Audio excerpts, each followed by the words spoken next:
We're in the northwest region of Risen, Mr. Kimbang. We have just been joined by Prince Kotem. We'll be getting to Prince. Mr. Kimbang, looking at this situation, is there hope for the Indian Five? First of all, let me start with Fon Yakum. I was in the northwest when the news broke out that he was released. You know, the fact is very clear. We still have people who sympathize with the separatists. Because when I move in the northwest, I move like a fool, but I pick what people say. Because some people were actually very happy that the fund was released, and some people were not happy because the glory went to the military, that the military went and rescued him. And that is why immediately he was released. Released or rescued? I don't know.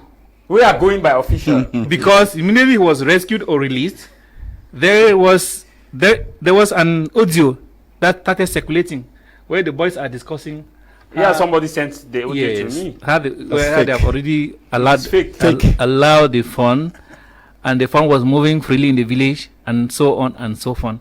So we cannot say that it is fake or right. That is the truth, because in what is transpiring, you know that this war in the northwest, it is I always call it a dirty war, because you don't know what is happening in the field, either with the military or with the separatists.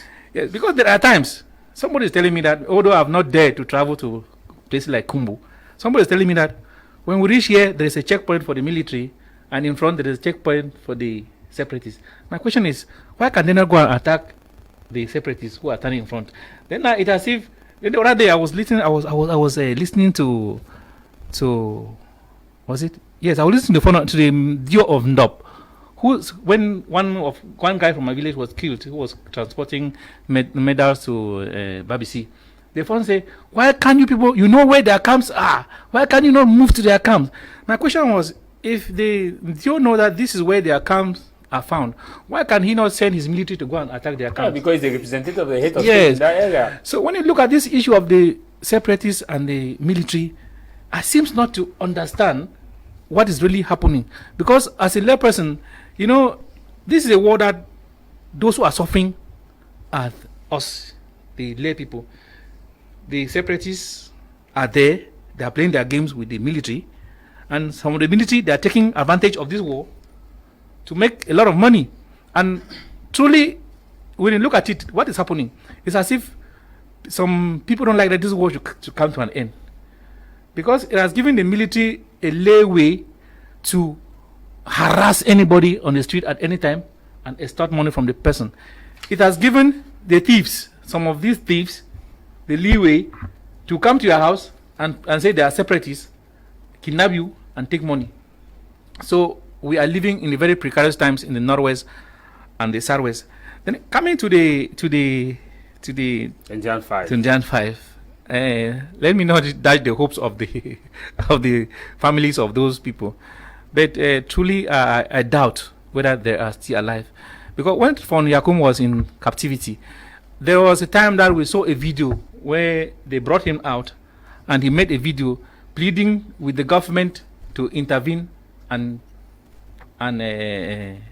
dialogue with the separatists so that he could be released. But since the Indian Five were kidnapped, I don't think we have heard anything from any of them. It has been silent. So I fear, and I'm not saying that there is no hope, but I fear that they might not still be alive. But now, even if they are alive, the type of condition that these guys live in, where they are living, I don't think that many of them will survive that condition, even if they don't kill them by the gun. I ask myself, if they are sick, where will they go to? Because it is difficult for somebody to be. Yeah, June 15 this month will make it 2 years. 2 years. And I don't think it's difficult for somebody to be 2 years without a malice. At least he must suffer one malice or another. Where do they treat them? And what type of food are they giving them? Where do they sleep? And all those things. And even the psychological trauma, can some of them bear it through these 2 years? You know, the treatment that they will give to the fund is quite different from the treatment they will give to an ordinary citizen, like what Dr. Mo was saying. Because with the fund, first of all, they have fears. They know that this is somebody that represents the village. So you agree with Doctor there? No, I agree with him because the fund is the almighty in the village. But some people like delegates, they no, these are government workers, so they can do anything to them. But you can kill a government and go free. But you cannot kill a fund and go free. How? No, the fund is embedded with traditional rights. So much such that if you kill a fund and that you do, because from stories I got from those in Saw is that anybody who participated in kidnapping the fund on Saw, all of them have gone. All of them. So you touch the phone on Saw with their hand, all of them have gone. So that fear will be in them. But normal citizens, it is very difficult for them to do away with you, bury you, and people forget about you. Even when I talk about the Dio Obatibo, I don't think that when the Dio Obatibo, he got missing. We did not hear that whether he was killed or not. We know that there was a communique from the separatists. Minister of but that's the first time we have had communique. Yes. Did we see his body, or do we know that this is where he was? And incidentally or coincidentally, the killers is happened to have been one of those who dropped the arms in the DZR center, and yet they have not told us the same killer who have dropped alleged killers who have dropped their arms probably have not told us where even he was buried. He was buried. Well, normally they do not show that this is where he was buried.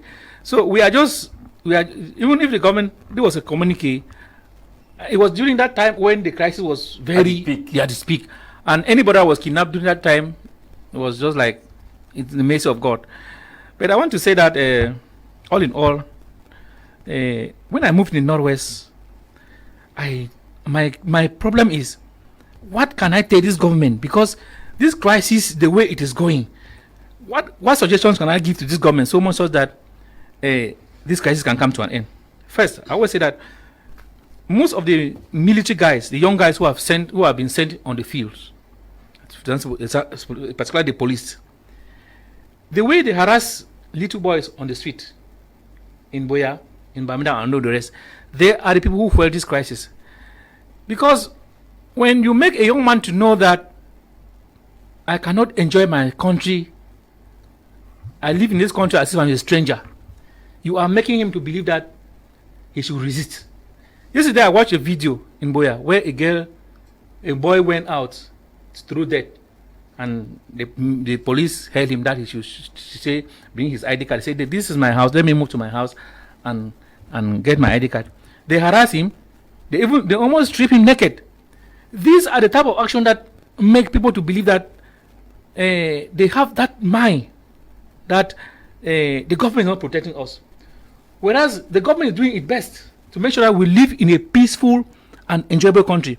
But some individuals have taken it upon themselves that this is a way of making money. And there's even this common parlance where they say, if you are a military and a policeman and you are sent to Bamenda Omboya and you don't construct a house, you don't buy a car, that means that you will never do it.